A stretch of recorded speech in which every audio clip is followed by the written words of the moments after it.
to the republic for which it stands, one nation, under God, indivisible, with liberty and justice for all. A motion to approve the agenda. Motion to approve the agenda. Second. All those in favor? Aye. Could I get a motion to approve the March 27th minutes? Motion to approve for March 27th. Second?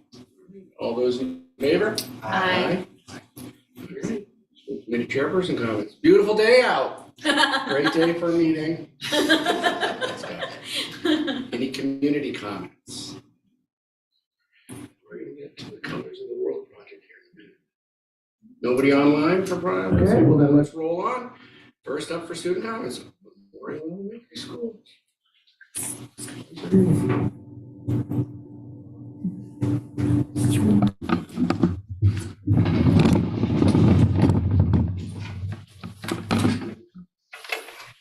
Thank you for having us. I have 3 members of our 3rd grade Brownie troop from Memorial that has 20 girls. And they're going to share about a project that they're doing. It's a community service project for our school. So with that, maybe you guys can introduce yourselves to start. Sarah, you go start. I'm Sarah, and I'm Molly. I'm Catherine. And today we're gonna talk about why we want the color of the world crayons. So what did we decide was the problem? We decided the problem was that our crayons didn't have all the colors that they needed. They only had brown and peach, and we think that they should have all the skin colors instead of just peach. And we think it's not fair that when other people with different skin colors open the box and they only see brown, peach, and black, because once you think about it, if you use black, it's not going to work out well. You have to have the perfect skin color for them, and we think we're mistreating them. So what we want to do is we want to provide the color of the world crayons to everyone at our school, so when they open the box, they have the perfect skin tone and they feel included. Yes, think of you're a black person and only one skin color was in the box. You would feel left out. You wouldn't be happy. You just have one skin color. You wouldn't be represented.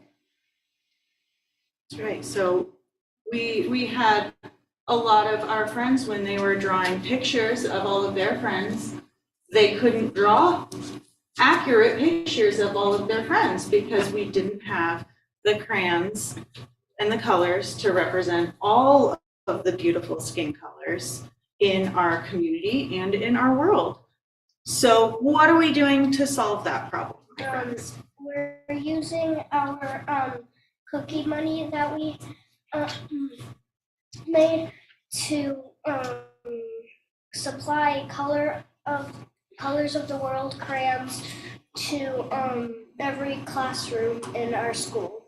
So everyone can get the color they have and to make them feel included. To get the color they need.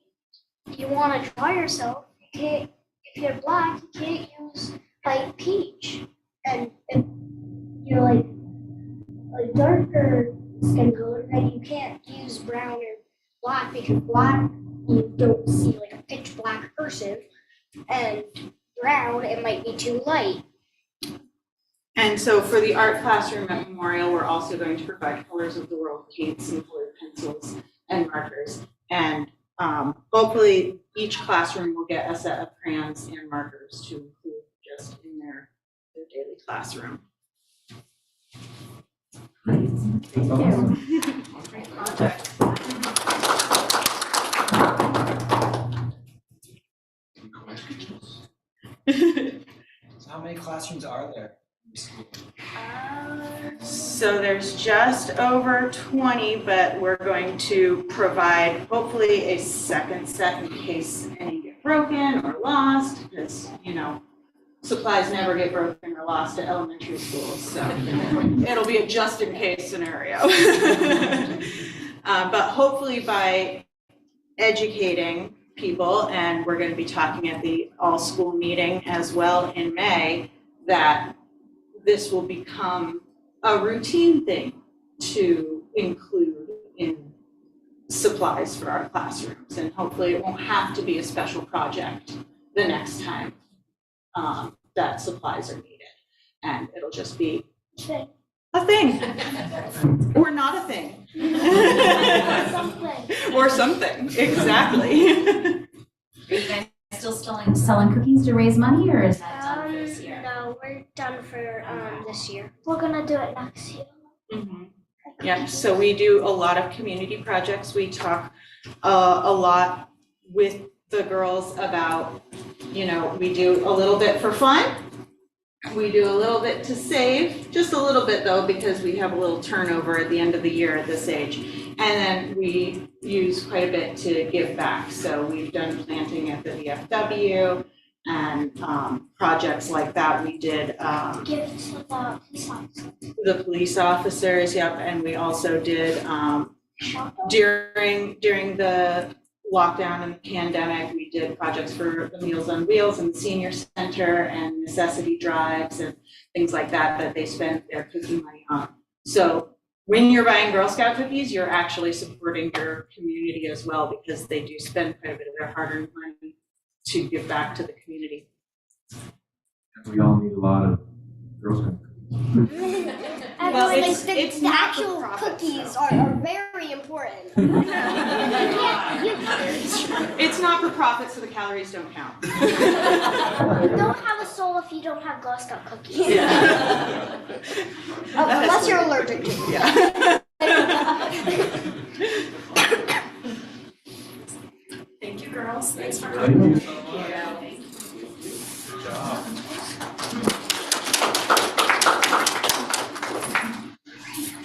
All right. On to our student.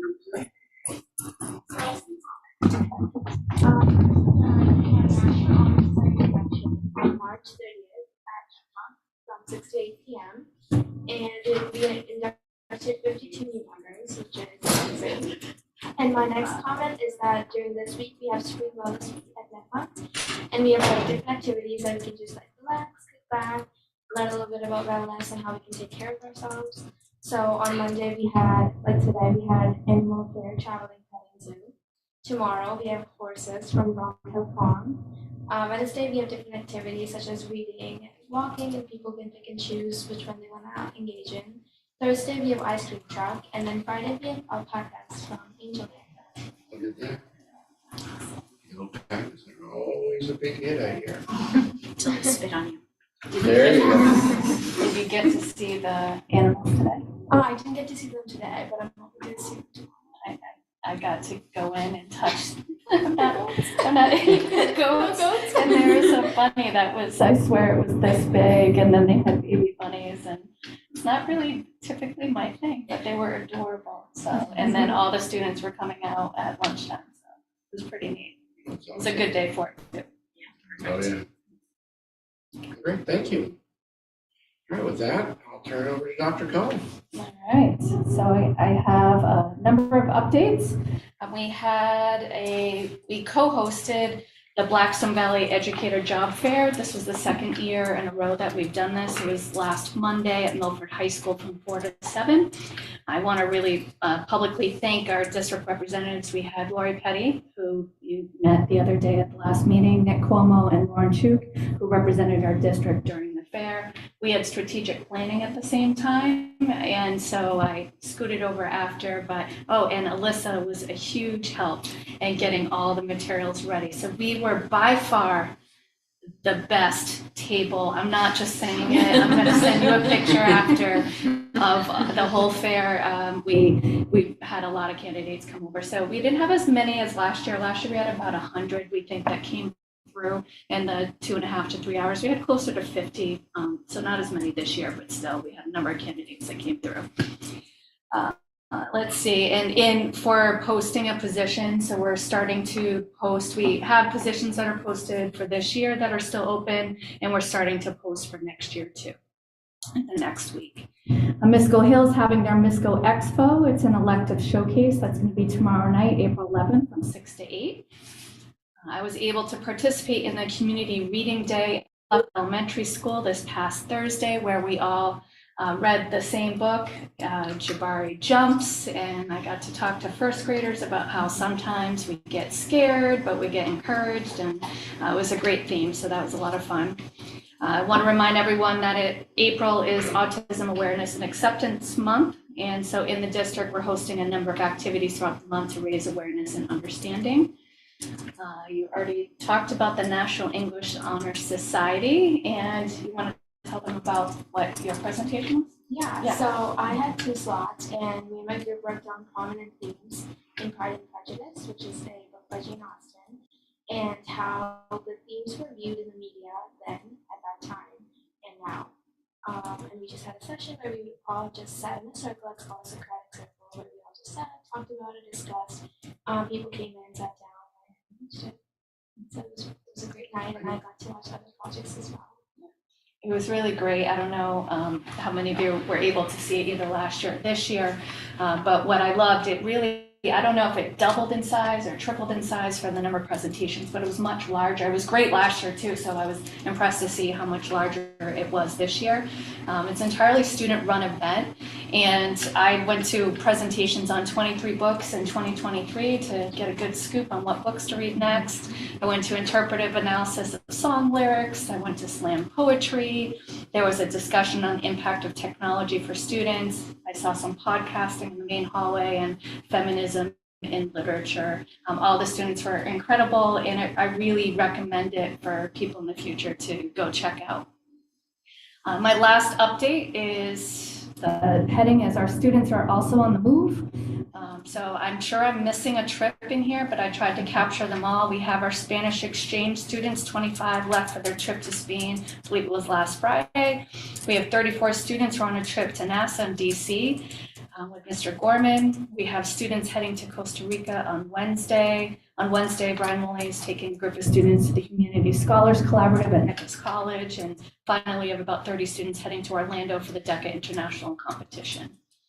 And again, I'm probably missing another one in the list, but one thing I like to talk about, the difference between our school district and some other school districts is how this is a big part of who we are, is to get students out into the world, traveling, middle school, at the high school, and just can't overemphasize that enough.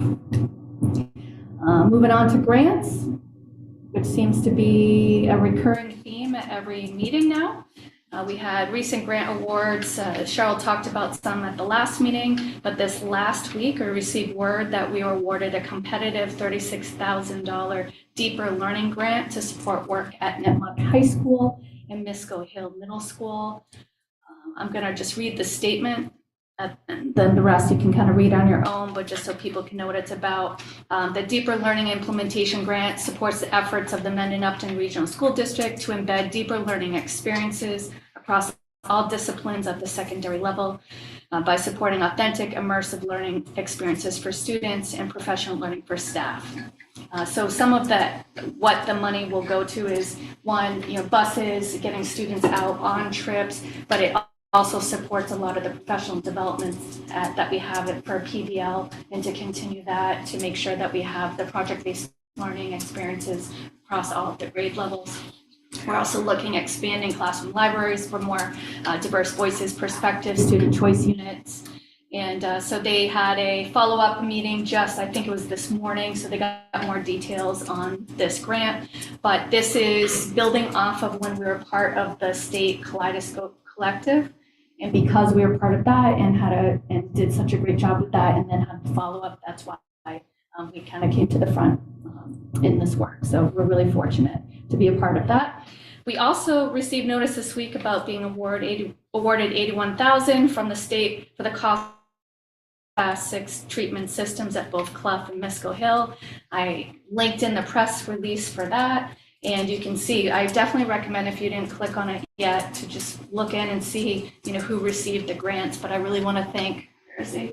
Jay, he can talk about it after if you have questions, but Jay and Ken and putting that together. And, we've been talking about the water treatment systems that we need to put in, but this is going to help us out for part of the payment for that. Questions on any of those updates? No? Okay. That award for the 81,000? Yeah. That's for work already done, correct? MISCO, Clough is done. MISCO is going to be starting this Friday night. Got it. Thank you. Any other questions? No? Okay. So what I have tonight is to present my end of year or close to end of year update. It's kind of weird because I'm presenting my progress on goals, but we're in April, but we also, get through the evaluation system in May before we have the elections that come up. And so we're close to the end on a lot of the goals, and some that I will identify what we're already working on or still working on in the next month or so. Would you be able to pull up what I sent you?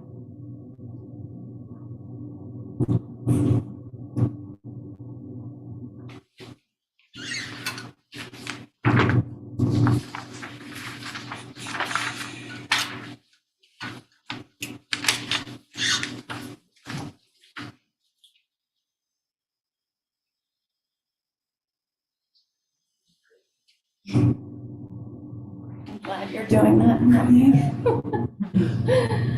All right, thank you. So in your packet, I gave you all of the notes and linked evidence and summaries for all of the action steps. I'm not going to list off every single thing that's in there. I'll give some highlights, try to point out some things that maybe I haven't talked about, and try not to forget what I wanted to mention, but at any point, just feel free to ask me some questions too.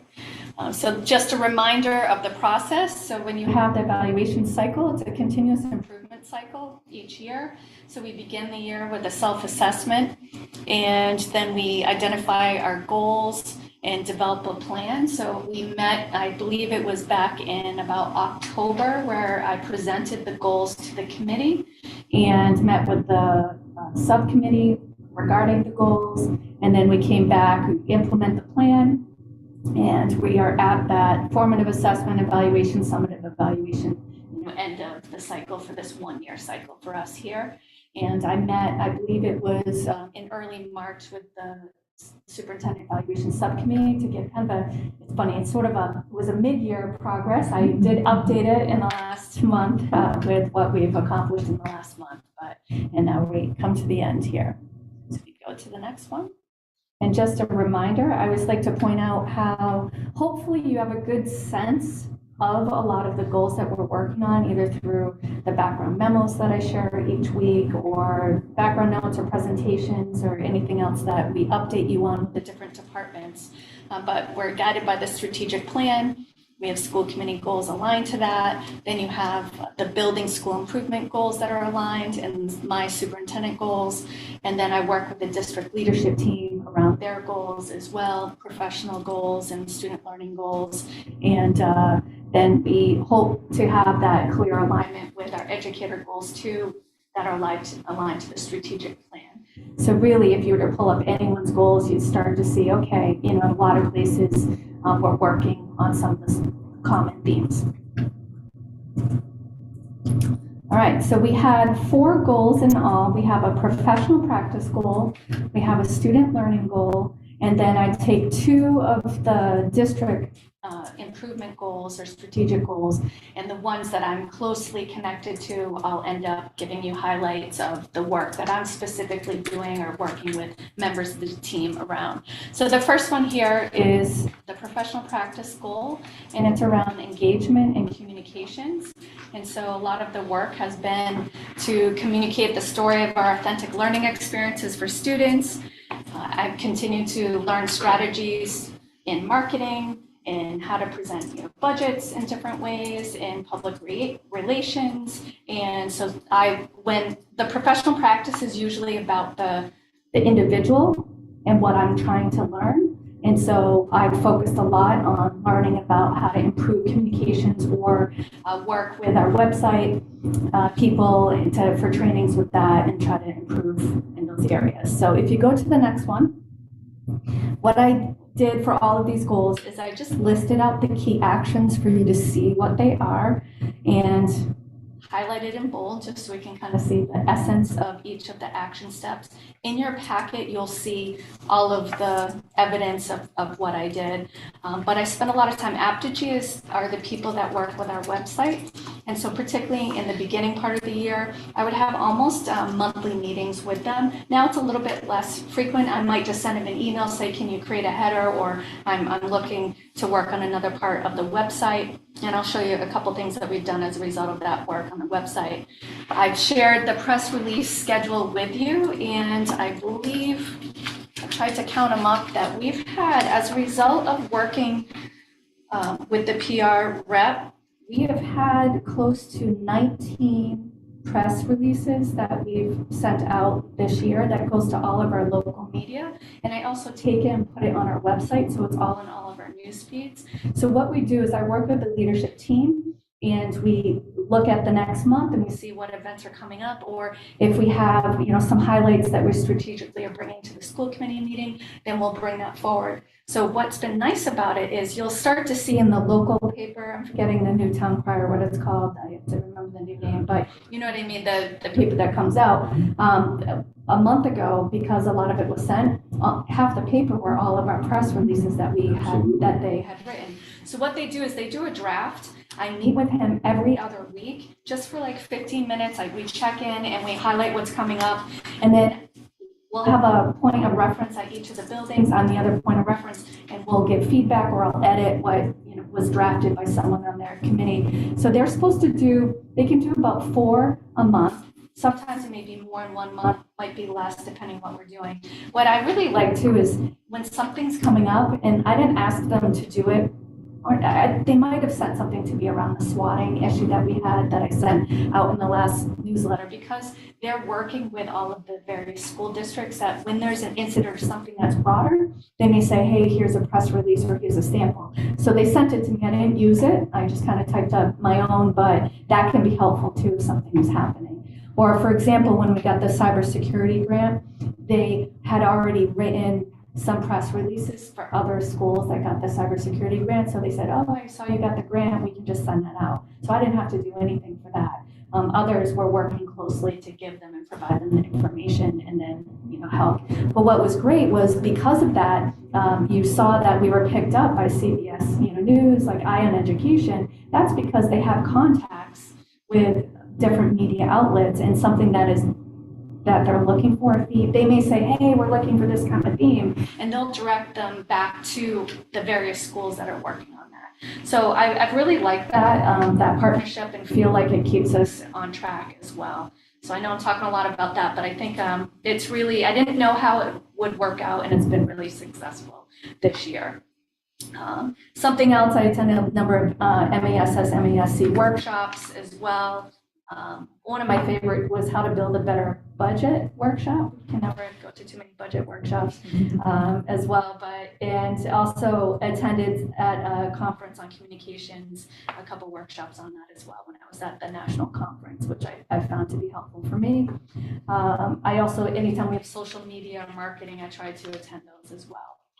Something we talked about as a leadership team, hopefully you've seen improvement over the past year, but basically you now have the weekly newsletters.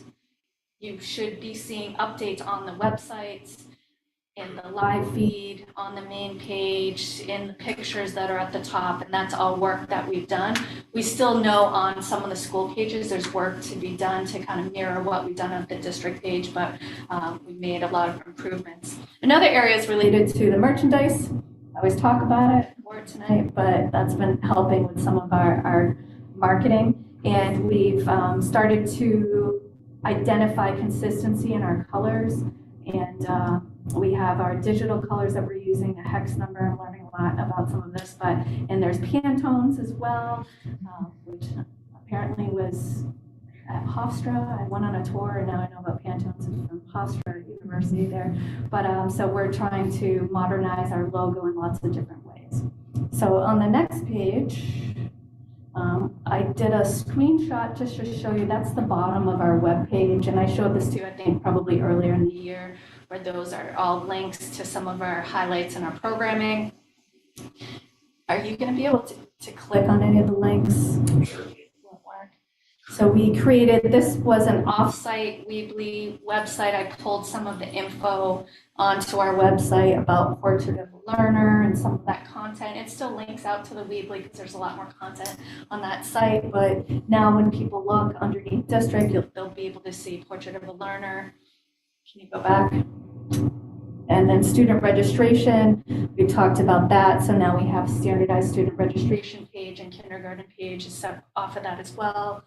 At the beginning of the year, so the next one is, I'm not going to show you all of them, but these are just a few examples. Transportation, we didn't really have a full transportation page. So what I did is when I had a lot of FAQs that came in at the beginning of the year, I tried to put them on the page so then we can just direct parents to those pages. And then last, if you could just go to the main homepage menu. Yeah, see if it brings you. If you click on menu at the top. So I pointed this out how it used to be where you would link into it and you couldn't see all the drop downs. We're going to do this next year. We'll roll this out on the other pages. We wanted to model it here. Most people kind of go to the main page first anyways, but we've done a great job. If you click on under human resources, Sam, under employment, all the way towards the bottom, yeah, opportunities. This isn't done, but this is a work in progress right here. We have a new way to apply with the links and the process and what we're going to have. Dia's going to help me out. We're going to put some quotes in. Why we like, right? You said you're going to do that. Take some quotes of why we should work here and add a description at the top. So there's always work to update them, but we're making a lot of progress. So I feel like we've had a lot of positive movement in that area. So you can click around on the website. All right, if you go to the next slide. Thank you. So I talked a little bit about newsletters and press releases. What I did is I took a screenshot of my last two updates. So I'm doing them. I decided because they're getting weekly updates, I don't have, not that I don't have a lot to say. Obviously, you've been around me enough. I always have something to say, but I didn't need to send district updates out more than maybe once a month. And if something's coming on, I might do it every 3 weeks instead of 4. So I'm trying to do it by the end of each month. So that's kind of my goal, the end of each month about. And so anyways, if you know, because I know you like the data, right? So with some more, you can see how many people have viewed it. So the last two, we had 1724 and 1765 in the last two.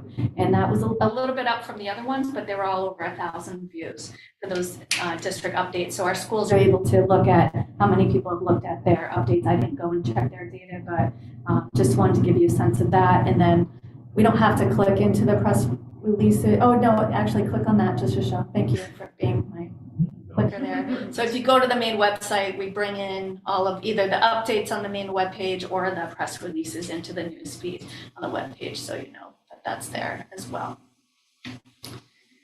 Next slide. I already talked a little bit about this, but I want to give you a few visuals.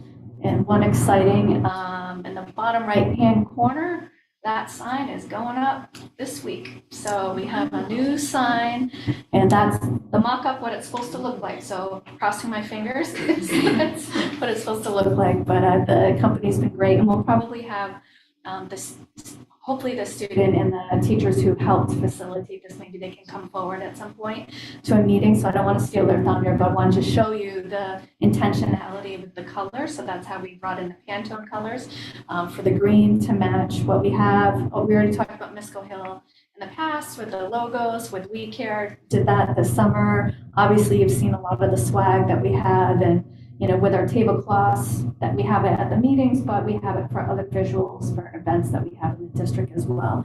So there's a long list that I gave you of, you know, from the MU mugs that we have, or we gave lanyards to bus drivers, or just different ways that we're trying to market the district and increase the brand and build that culture for all of us. And then also bring in Nipmuc and Misco Hill to start and alignment with colors and the whole district there too. Okay? All right. Before I move on to goal 2, any questions on goal 1? Okay. Thank you. All right, so goal 2 is around student learning, and you've heard a lot about MTSS and data inquiry. And so what the focus for this goal is really focused on data inquiry meetings that we're having as a leadership team and at the building levels. And it's also our focus with PD around our tier 1 practices. So I'll give you some evidence just of, some samples of what we've done with that. And also our participation in the S3 Academy. So if you go to the next slide, we can look at some of the key action steps that we had identified. So first, we have, and I'm going to show you a screenshot of it, but I linked it in there, the District Assessment Inquiry Calendar. I started this 2 years ago, but we've expanded it this year so we can identify when we're going to have different surveys that are coming out, or when we're going to be entering into checks for data or school committee presentations, and we'll put that in there. Secondly, we have been evaluating our school level systems for reviewing data and monitoring progress. So you heard Cheryl present on this earlier on this year. We have also been looking at, and I'm going to give some specifics in a second, related to S3 and looking at student data and what that actually looks like. One thing that I do, and I know it's something I have been doing, but I'm trying to have it be targeted to this goal as well, is I'm in all buildings every week. And so I have a schedule, let's say on Mondays, typically on Mondays, I'm at Nipmuc, and I'll have an hour-long walkthrough, and I'll go into classrooms, and I'll meet with John and Marianne, and we'll be looking for some of the aspects related to protocols. But I also have building-based leadership team meetings throughout the year. So I have about 4 of those, sometimes a little bit more, depending on the schedule, what we're working on. And we'll do a learning walks protocol through the classrooms as a whole team. So I'm going to show you a couple things related to that. So this is just from the beginning of the year, and I couldn't fit the whole thing in here, but you have the assessment inquiry calendar in different categories. We talk about our district data review. We have our state assessments that are in there, ELL testing that comes later on the year. If I thought maybe I could show you this time of year, but it was so stressful to see all the MCAS, I decided to give you these colors and the headings here, because basically almost every week seems to be an MCAS date. But we also have panorama assessments that we talked about. We'll have a climate survey that we're going to be rotating every other year. That's coming out in May, and that's through Panorama. And then, so we're going to alternate some every other year, and that's going to be in a few weeks, because May's coming soon. If you go to the next one, just a couple snapshots. So from an earlier presentation when Cheryl had a team here, and they were talking about how they analyze data, and this is looking at the reading scores, and they also have a digital version of that as well. That's what's on the left there. On the right, we've been working on, this is a draft, this isn't final, we're still revising it, but I've linked into some evidence in the document so you can see how we're working on. We pulled what the teachers believed about data and inquiry, and we created belief systems. We're creating a cycle, and we're working on the development of protocols. We're about halfway through developing protocols, and so we're testing them out in different groups. And so this is just from a snapshot from a document and visual that we'll be using with staff. So we're finalizing that towards the end of the year. And then I mentioned S3 Academy, which is systemic student support. We have meetings at each of the buildings. Just about, it seems like it's every month, because it's always in my calendar. So I can't go to every single one of the meetings. They have district ones. So I always try to make the district content ones when I can. And then Cheryl's in all of those. So then she'll report back to me. And then at the leadership team meeting, we'll come together to have updates related to the S3 Academy. But it's a 3-year academy that we're participating in. And it's with S3, it's called like a whole student review. And so we're at each of the buildings, and we'll have Cheryl and maybe a team come and present more deeply on the work that we've done for the year towards the end of the year. But they're piloting, basically looking at all aspects of a student. And so you could bring in Thrively and Panorama and teacher feedback and start at the beginning of the year and say, okay, and ask some questions. How well do we know these students beyond just achievement scores that, seem to be the iReady measure that we have, K to 8, and to build out that profile and then come back to it. So what they're doing, we're piloting in a couple of classrooms at each of the levels. So for example, we have a kindergarten teacher who's modeling it at Memorial Elementary, and they're trying it out and testing the questions, saying, does this make sense? And at the high school, they have different teachers that are trying it out. And so then we come together, get feedback. And what was really nice at the last session, they had us put together different supports in the community and in our schools that we can then tap into if we're looking for additional supports for our students. So we're in year 1 of 3 years. So I think I probably put, some of this is still in progress because we're just in the first year of that. If you go to the last slide in this section here, so I linked in the whole Learning Walks protocol that I've incorporated with our leadership team when we look at different data points. So for example, we got I called it the DCAR, the comprehensive review. They gave us a draft instructional report about a month ago. So as a team, it's, wasn't in final form, but we looked at the draft, we looked at areas that they identified that we could improve, and we took that as part of our protocol to then look for that when we went into classrooms. We came back and talked about what we saw when we went into school. So that's an example of one of the protocols that we use. I didn't have enough room on a slide to show you all the PD, but I linked all the dates in there if you're interested in seeing what we've done for PD. But we've been focused, our PD committee has been just on point this year. And I really want to thank them for their work, but that's February, and that's just some of what we offered in February, and you can see the alignment to the goal around project-based learning, around Tier 1, about trauma-informed practices, around co-teaching, and the continuity that we're having at all of these PD sessions. Right. That was it for Goal 2. Any questions on Goal 2 before I jump in? Okay, all right. If you think of something after, just let me know.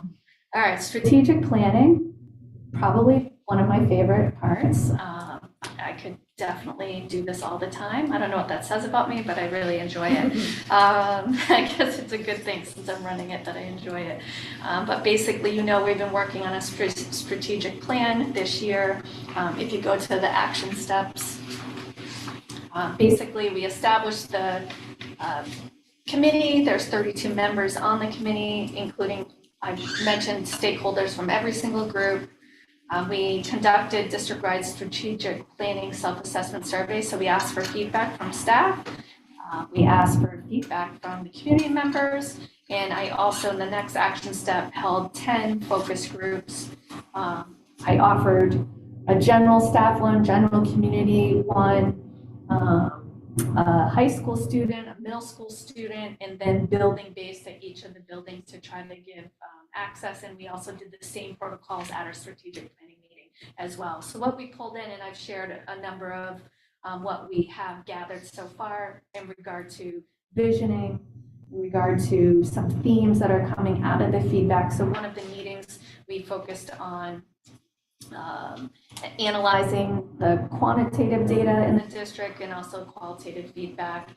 So we also had thrown in there the district comprehensive accountability review we learned about in September and completed.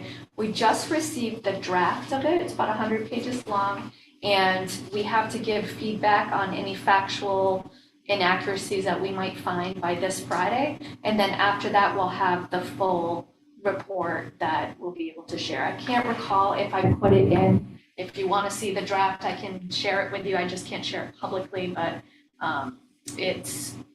nothing was surprising for the most part for any recommendations. It's kind of what I know we're talking about, but it was good to hear the good things that they found of what we're doing in the various categories. And let's see, if you go to the next slide, it has kind of more of an overview. So you have pictures of the working groups that we've had in this room. I talked about many protocols that we use for the work. It's very structured for strategic planning. The point that we're at right now at the last meeting, and I shared this document in case you wanted to see all of the data that we analyzed at the last meeting. So we had documents and we had data, and we did a SWOT analysis of it.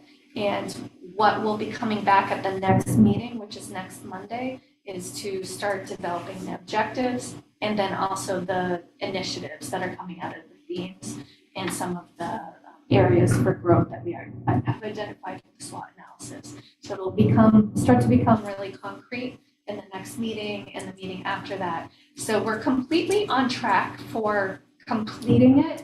Now, we put in the plan, we'll complete it by May. I mean, we have 2 meetings left. We'll probably have a rough draft of content for it, but we won't have the pretty document that will be public ready until we spend some time on it in the summer. But I'll be able to bring forward that draft, so you'll be able to see in May to June where we're at that point. Before I move on, any questions on strategic planning?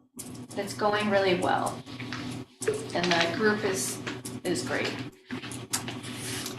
So the last goal for district improvement is related to capital planning, and I've purposefully, I don't know if you know this, but we purposely put facilities almost on every other agenda for school committee to put it up front, like what we're working on. I mean, we're always working on it. Jay meets with Ken every single morning. I meet with them. If I'm, pop in to say, what's going on? Tell me something good. Tell me something we're working on. But we are constantly monitoring it. But in regard to the planning, I want to talk about some of the things that we've done and just remind you of what we've done so far. So at the beginning of the year, around August to September, we had created an internal list of facility needs. So when we shared it with you, it was just a spreadsheet, kind of list that we had. And then we did some tours of the buildings. I also, in all my budget meetings with the principals, asked them to provide what upgrades they would want at all the buildings as well for feedback. So I'm aware of what they're looking for. So that happens around October when they submit that. And then around October, I don't know if it's one of the steps in here, but around October, Jay and Ken put together a draft capital planning document, so we shared that with you. And then we hired Habib and Associates to do the facilities review. So ways that we have sought feedback from stakeholders regarding facility needs have been through, even going back to last year with the ESSER grant, we asked for information, and a lot of it was around facility needs. That's all good. It's all good. And we've also asked for feedback just from stakeholders. I met with We Care Misco to get feedback on what they're working on. I've met with MUCP a number of times and toured the fields with them to get feedback. So it's pretty constant that I'm getting feedback around facility needs as well. And with MUCP, they've launched a website, and in conjunction with talking with them to talk about different phased work on fields that we're collaborating with them on as well. Other things that we've done is I've participated in every PD that comes through that's from MASS or MASC or MSBA. It isn't necessarily all, I've found hasn't all been relevant to right now, but it would be for the future for like building projects. So I've been trying to go to those when I have that ability. And so last week we received, so if you go to the next slide, yep, good, that's the right slide. Last week we received the facilities condition assessment in draft form, and this week so I think I linked it in, but it's draft, but we're gonna look it over, give any feedback. I don't think we're gonna have a lot of feedback on this one compared to like the DCAR feedback we have to do this week. But then once that's final, then we can make it public and bring it forward. But we've been waiting to meet as a subcommittee for capital planning until we receive this. So we could start it and we have a draft, but it makes sense to get this full report. So you want to take a look at that. And it's on the agenda later on today for us to determine who would definitely be on that committee, and then we can set that time. So they did an excellent job. It's a huge document.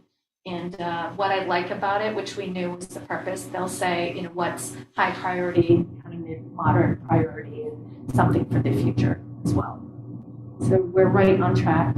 Also wanted to give you, when we create the list at the beginning of the year, the end of each year, I just wanted to point out some of the improvements that we have, we've had. So we've been working on the new well for the baseball, softball practice fields. So this is at Nipmuc, and we upgraded the infield mix for baseball and softball fields. So you'll see if you go back to some of the pictures that like MUSCP may have some pictures of some of the field conditions. We've been actively working on some of these to address them. So that's an example. Next one. We've talked a lot about the boilers because we can't get enough of telling you about how all the work that's gone into that, but we replaced the boilers, and also we talked about towards the end of the year how we had the stairs were crumbling here at Nipmuc at the athletic facility and how those were fixed this year as well. Those are high priority because of safety. And just recently we have the Misco Fields and Grounds. We upgraded infield mix for baseball and softball and groomed the track around the soccer field. What happens with the track, because it's not, because of the material that's there, weeds come up every year. So and we don't necessarily have all the equipment that we need right now to constantly groom it and manage it. So, but with the start of the season, they did a great job. So we just wanted to show you what it looks like right now. Fence as well, to the softball field. New fence, new outfield fence for the softball field donated to us. Awesome. Picture that. I'll throw that in there. I'll get on that. Next slide. We're very excited about the M. This has been big. So I don't know if you even knew there was an M at Misco. That's always been there. We didn't know because it was covered in like all these bushes and here. So like this has been a goal. Really? So on the left you'll see, and Jay, like feel free to jump in because you know more about this, but we cleared out all of that overgrown brush. Actually, it was Mendon DPW that did that, right? Yeah, Mendon Highway came in and did that, and just did that to help us out and kind of cleared out all the overgrown brush, which people complain about. It's awful. It's all over the place. We've talked about, you know, the upgrade to the gym. I can't show that enough because of the work that we've done to have a safe gym in there. And then, but yeah, in the bushes, it's always been there, but we haven't been able to access it. But so these it may not seem big, but like that's when you have parents coming through and like they've been proud of that. That's been their life. So some of the work that we're doing. And that leads me to the end of kind of updates on the goals. You have everything else in there. I tried to give enough background and evidence, so if something's unclear, you weren't certain of it, you'll be able to read through. And I gave a self-assessment on progress on each of the goals of what I thought, so you can take a look at that with just a quick overview. And another thing, and I didn't put it in the presentation, what I try to do for each of the goals is show you where I think it might align with the administrative rubric around the indicators. You know, sometimes there may be other ones, but I try to look through, and I'll take one last look at that. So when we get to talking about the superintendent evaluation process, basically, I'll provide a little bit more reflection within the next week, probably heading into break, related to the standards, because last year you just evaluated me just on the goals as interim superintendent, so now it'll be the goals, and it will be as well like all of the standards. And so I'll give a reflection so you have all of that and any additional evidence, and then you'll need to submit that to the chair of the superintendent evaluation subcommittee. Okay, to Matt. Awesome. And then he will compile all of that. He can talk about it under subcommittee updates, but we'll compile all of that before the May 1st meeting. So it'll be at the May 1st meeting when you do the evaluation at the meeting. Any questions? I know it's a lot. It's hard to try to sum up the year in 2 slides. All right, thank you.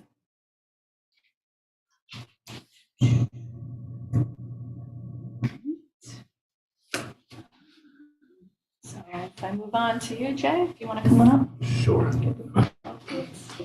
Really good summary, thank you. Thank you.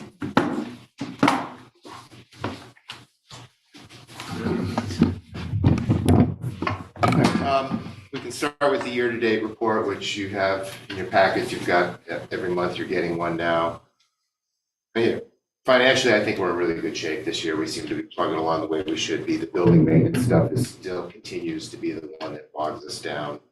I think we talked about this in one of Maureen's updates. The newest thing that's come up is fire alarm inspections in all 4 buildings, which are going to cost a little under $80,000 to do, as opposed to the 30 we've spent in previous years. There's something new, part of the code, that we have to do.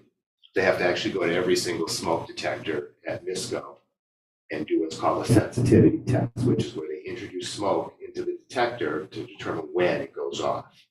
And there's 375 of them in the building, so that's about $19,000 just for that piece alone. So that's one thing that kind of bogs us down. I heard somebody ask where the M was in the bush. It's where the Mendon buses pick up. So if you come out, you go around the athletic field toward where that ramp, it's over in there. And it was just all overgrown. The highway department came and did a great job cutting all that brush down for us. We're gonna probably ask them if they can come back at some point and get the stuff around the football field in the back and the hill that the kids like to toboggan down. Ideally, I'd love to rip it all out, but then we probably have to build a retaining wall to keep the field up there. I'm proud to say, and this will be hopefully the last time, snow and ice, we finished pretty good this year. I don't think we're gonna have any more issues that we would have to worry about. Other than that, I'm okay with where we are with the budget right now. I think we're in good shape. I don't know if there's any questions related to that. Okay. I think you got linked to a copy of the audit, which was completed last week. Tim will come and talk to you guys and, explain what it all means. But financially, as far as the auditor is concerned, we're doing exactly what we should be doing. And I think the other piece that you had me for was the capital assessment, which you guys have a copy of. Ken and I have started to go through it. There's a couple of things that I wondered about, so we will probably set up a preliminary meeting with them to make sure that we understand exactly what they're saying in there. And then they'll finalize it. We'll bring it forward to the school committee. It's a pretty substantial evaluation of the buildings, and they talk about a lot of things. There's a lot of stuff when you look at the buildings that, one of the things that Ken brought up are the playgrounds. So the playground equipment at Memorial, Clough, and Misco. I think Misco, I was involved with putting it in with a parents group, and it was probably 1995, 96. So you're talking old stuff that's breaking down. You can't get parts for it. Clough and Misco have a similar problem. We need to make the surface ADA compliant, which really means those rubberized surfaces like what we did at the playgrounds at Clough and Memorial for the kindergarten. There's just a lot of things like that. I did not link it in because I just got it the other day. The water treatment system that's going in at Misco is really, really complex. It involves, I think, 10 different tanks that the water will channel through.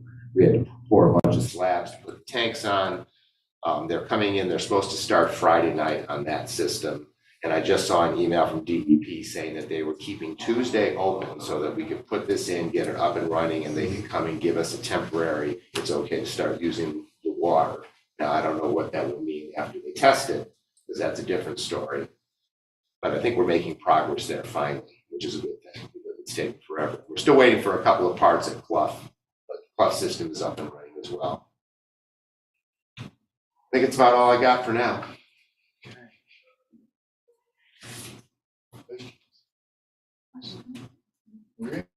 Great.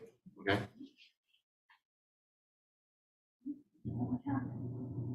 All right. New business then.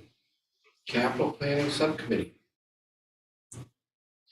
So we need to decide who will be on the subcommittee. Is that correct? So that as we get our report, when do we think we'll have that report actually? In final stage? I'm thinking probably 2 or 3 weeks. Well, we can review it right now. It'll be close, so they'll probably fix, Yeah. so you can start to get a sense, and we already have our other preliminary list, so I think we could schedule a meeting sooner than later, just to get started on it, and then whenever they're available and it's final, then we can, have a presentation overview. I do think, Phil, that is going to be somewhat of a working document, even though it's this full assessment, because things will change. Maybe we forgot something, maybe they missed something. It's just a lot for buildings to pick up every single item. No, I can understand that. And I would imagine field and conversation, the new school for MISCO potential conversation will kind of get flowed in as well. Members would like to be on the capital. So this planning is a call subcommittee. for members, so Eric isn't here. Are we leaving this call open for the next few days? Is that the idea? Yeah, that's fine. I just wanted to make sure we Okay. talked about it when you're all together, so then we can start to move forward. I just don't want to end up being the end of the school year and we have, So maybe the suggestion is if somebody has a desire to be on that committee, they should email you and myself, and then we can just put those lists together, and then we can figure out who's going to be on the committee. Sounds very good. And with that note, I'll turn it over to the policy subcommittee. So we met and continued our policy review cycle. We're still in the B's, but we're getting close to C. It's very exciting.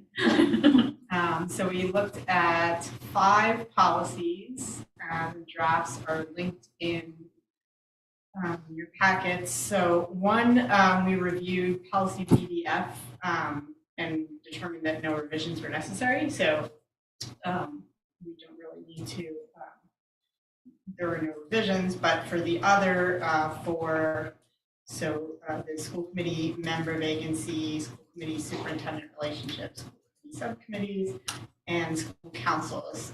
We had some minor revisions, so you can see what's in red is new, what's been crossed out is what we've amended. So they're not really substantive changes, they're just sort of, in one instance, we were just trying to clean up the language so it was easier to understand, and in other instances, we just kind of moved things around to make it more closely aligned with the recommended policy on the MASC website, which has actually been down for a while. But we pulled it off, so we were able to compare. So the recommendation would be that we just waive the first review, and this would be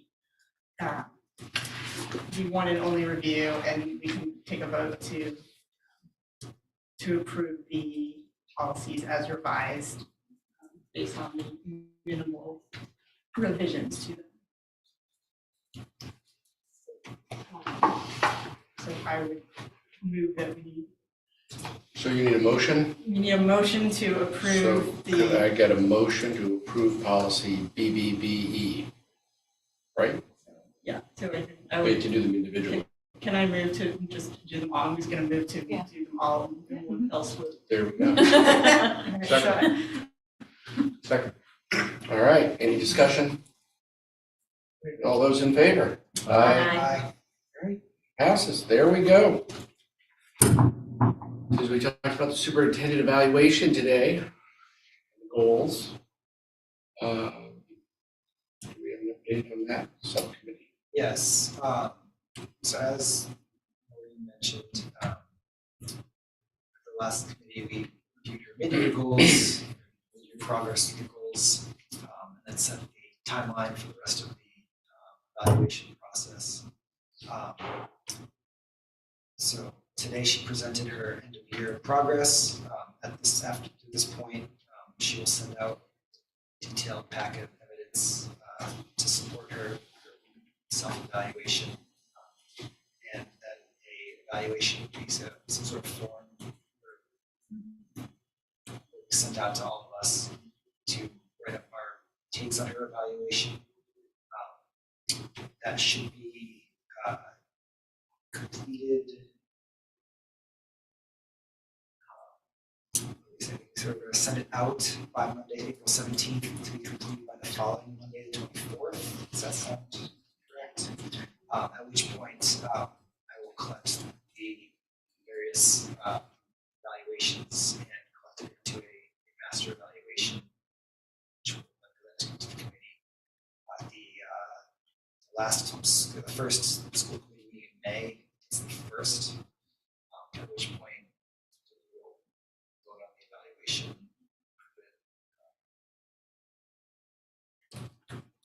Done with that cycle. So the 24th. And then one question, last year, we did it in a Google form where you submitted. In previous years, we did it in Teach Point. What would be your preference for this year? Because I'll get it set up for you, but Well, did we do an evaluation, did we do it in a spreadsheet last year? so you submitted a Google form and all of that info went into a spreadsheet. Okay, And so then yeah. you were able to pull up the spreadsheet. All right. So we could do it that that's way, right. I and then the final, then you'd have that final document. That's of right. What you had, but you'll be adding in the standards as well, so that's the only thing that's different. Or we could have it where I can remind you how to all get into Teach Point, and you would each submit your own, evaluation in Teach Point, and then the person compiling it would have access to all those, pull those, and then do the one final one. So it's really what your preference is. As the person that's compiling it. Well, I don't have experience with either method of doing it, so I will defer to those of you who have experienced both to advise me what best. I would probably say the Google Forms is probably the easiest way to handle it, because if it pushes it into another, like a Google Sheets, you can take it out in Excel and then work with it. I think that's what I recall as well. I think the Google form is the easiest way to do it. And as someone who lost her entire evaluation 1 year to Teach Point, I'm much no. like your favorite. Yeah, that's never frustrating. I've been there. There we go. Yeah, so what I'll do is I'll put together I'll take the form from last year and I'll just add in the standards. And then when I'll send out the information, I'll send out the rubric and all the information. And if it's new, just feel free to ask me. I can kind of walk you through the process too and help you out if you're new to it. Okay? Great. Thank you. So then the last one is the Golden Apple Award Subcommittee. I think it's just a question of Timeline. basically discussing the timeline. So we're thinking, I think the thought is that the nomination form will be put out on this Thursday, on April 13th. And then again on the 31st.